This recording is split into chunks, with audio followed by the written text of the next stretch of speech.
आरो बिमानि बियो आहार जानो थाखाय बियो दिनै गाबदों नागिरदों। बर'आ तामिलनाडु फारसे थांबाय थादों। भिडिअ नायगिरि रायजो राजा बयखौबो दिनैनि बे धीरेन बसुमतारी इउटुब चेनेलाव आरोबाव फिन खेब बरायना लाबावबाय। आं बाक्सा डिस्ट्रिक्टनि सिङाव थानाय माजरमाखा होननाय गामियावसो दं दै रायजो राजाफोर। न' सिङाव थानानै भिडिअ बानायबाय, मानो होनोबा भिडिअ बानायनायनि जायगा गैया नालाय न' सिङाव थानानै भिडिअ बानायबाय रायजो राजाफोर। आं दिनै मोनसे आपडेट लाना फैदों।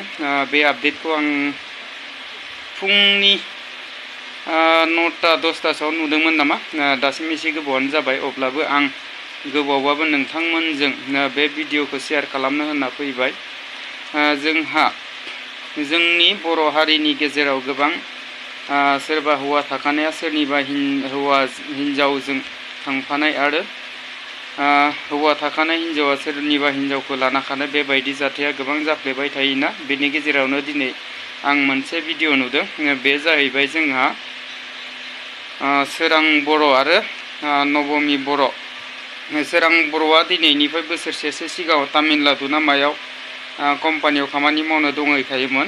बेनि गेजेरावनो जोंहा बेनि हिन्जावा न'आव हारसिङै थायोमोन। दिनै मा जाखो, दिनै नुनाय बायदिबा दै रायजो राजाफोर, नबमि बर'आ सानै गथ'खौ गारनानै बिथाङा गावनि बिफाजोंसो तामिलनाडु ना मायाव थांदों होननानै खोनादों। जाहाथे बिनि गासिबो गेबें भिडिअखौ जोंहा रिटन खाख्लारि बिथाङा मोजाङै फोरमायना होदों। जाहाथे रायजो राजाफ्रा बे भिडिअखौ नायलांबानो जाबाय।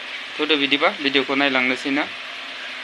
रायजोफोर, नैबे सावगारियाव नुनाय गथ'नि मुङा जाबाय खोरोमदाव बर' आरो बे गथ'आ मात्र 2 बोसोरल' जादों आरो बियो दासिमहालागै बिमानि आहार गाराखै बा गाइखेर गाराखै। आरो बे नुनाय गथ'आ जाबाय धनेश्वर बर'। बे धनेश्वर बर'आ 6 बोसोर जादों। बिसोरनो दायो बिमा आरो बिफानि अननाय नांगौ। आंनि बुंनो थांनाय बाथ्राया बे गथ'फोरखौ लानानै बिसोरदि बिनि बिफानि मुङा जाबाय नैबे सोरां बर' आरो बिमाया नैबे बिमानि मुङा जाबाय नबमि बर'। दा मेन खोथाया जाहैबाय, आं मैयाबो बुंखादोंमोन जे आं इम्परटेन्ट भिडिअ लाबोगोन होननानै। बे मोनसे भेरि भेरि इम्परटेन्ट भिडिअ।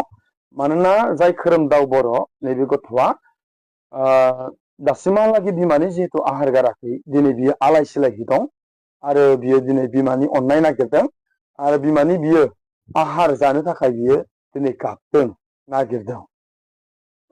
सोरां बर'आ थांनाय बोसोरावनो दैज्लां बोथोर समावनो बियो मेंगलरावहाय खामानि मावनो होननानै थांदोंमोन आरो बे नबमि बर'आ न'आवनो थायोमोन। बे फिसा सानैखौ लानानै बिसोर साथामल' न'आव थायोमोन। नाथाय दिनै बे गथ' सानैया आलाय सिलाय जानानै दं आरो बिसोरनि गामिया जाहैबाय बाथासिपुर, धिखियाजुलि, बाथासिपुर, नारेंगुरि बे गामिनि बे सोरां बर'आ। आरो बे हिन्जावनि गुबै गामिया जादोंमोन बाथासिपुरनिनो धिखियाजुलिनि बाथासिपुरनि बेलगुरि गामिनिमोन। नाथाय बेखौ सोरां बर'आ हाबा खालामनानै लांबाय आरो गावसोर संसार जानानै बे सानै गथ'खौ बिसोर मोननो हाबाय। नाथाय जिहेतु सोरां बर'आ थांनाय बोसोरनिफ्रायनो बोसोरसे जानोसै जिहेतु मेंगलराव दंहैखायो आरो जिहेतु नबमि बर'आ न'आवनो थानानै गावनि फिसाफोरखौ फरायनाय मानाय नायो। नाथाय जाथाया थांनाय शुक्रबारनि गेजेराव जाबाय जे नबमि बर'आ दिनै गावनि बे गाइखेर जानाय बा आहार जानाय 2 बोसोरनि गथ' खोरोमदाव बर'खौ गारनानै बियो तामिलनाडुसिम बियो रावना होलांबाय। नाथाय बेयावबो माखासे जाथायफोर जाहैबाय। बे जाथायफोरा जाबाय, जेब्ला मेंगलरनिफ्राय बे नबमि बर'नि बिसाय सोरां बर'आ तामिलनाडुनि हेलेम होननाय स्टेशनावहाय लांनो फैदोंमोन आरो जेब्ला सोरां बर'आ नबमि बर'खौ लांनो फैदों, बे तामिलनाडुनि हेलेम होननाय स्टेशनाव नेफैदों।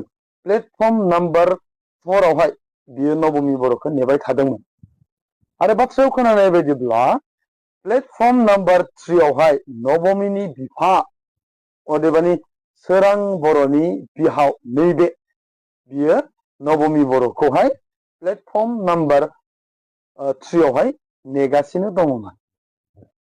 दानिया जेब्ला आसामनिफ्राय नबमी बर'आ तामिलनाडु फारसे थांबाय थादों, बेयाव सोरां बर'आबो खबर लागासिनो दङ जे बेयाव फैदो, आंनियाव फैदो होननानै। नाथाय बेयाव मोजां रिप्लाइ होआखै, थांगोनबो गैया थाङाबो गैया।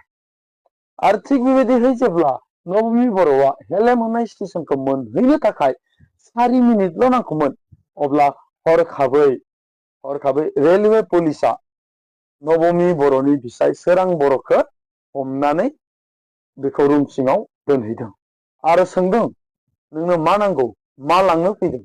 नोंथ' बेयाव बेलेग बुस्थुसो लांनो फैदों, नोंथ' मोजां खामानि मावनो फैयाखै होननानै लानानै थांबाय। बेजों लोगोसे सोरां बर'जों लोगोसे बिनि फंबायफोरबो दङमोन। नाथाय बे फंबायफोरखौ जेबो खालामाखै आरो बिनियाव बायदिसिना सोंलु सोंला खालामदों। आरो प्लेटफर्म नाम्बार 3 आव थानाय नबमीनि बिफाया, अदेबानि सोरां बर'नि बिहावा नबमीजों कन्टेक्टआव दंबाय थायोमोन आरो दंबाय थानानै नबमी बर'खौ प्लेटफर्म नाम्बार 4 आव फैनानै पिकआप खालामफैनानै बेखौ गुबुन जायगायाव लानानै थांदों होननानै सोरां बर'आ आंनो रोखा फोरमायहरदों।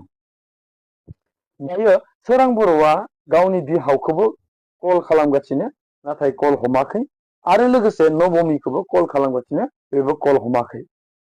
दिनै सोरां बर'आ बेखौसो हास्थायदों जे गावनि हिनजावा गावजों थाहैयाब्लाबो मोनबो नङा, नाथाय बहा दङ बेखौ मोनथिनो लुबैदों।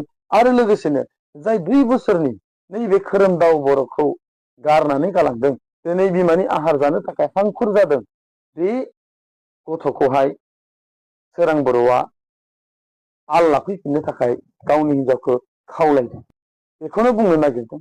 आरो लोगोसेनो मिन्थिनो लुबैदों जे तामिलनाडुनि बबे जायगायावहाय बे नबमी बर'आ दङ आरो बेखौ जे बिनि बिफायानो जे बेखौ सोरां बर'निफ्राय सिखोमाबाय, दोनखोमाबाय, बिनि जाहोनफोरखौ दिनै सोरां बर'आ मिन्थिनो थाखाय हांखुर जादों, लुबैदों। जाहोना मा?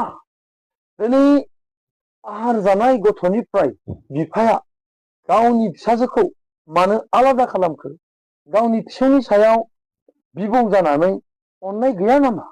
बायदि रोखोमनि खोथाफोरखौ दिनै सोरां बर'आ सिन्ता खालामगासिनो दं। बेवहाय बिथाङा तामिलनाडुनि माखासे फरायसा आफादफोरजोंबो जोंनि एबसुनि बे फरायसा आफादफोरजोंबो रायलायबाय आरो रायलायनानै बिथांमोनाबो सहायनि बाथ्राखौ बुंदों। आरो बे भिडिअखौ आं जिथु भिडिअ बानायदों, बे भिडिअखौहाय शेयार खालामनो थाखाय बयखौबो खावलायदों।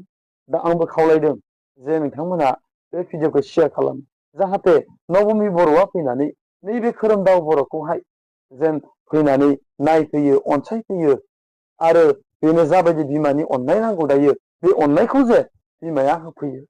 आरो लोगोसेनो बे नबमी बर'नि जिथु बिफा, मानि थाखाय सोरां बर'निफ्राय बे नबमी बर'खौ गोजान खालामनो नागिरदों, मानो दोनखोमादों, मानो फन हमाखै, जाहोना मा?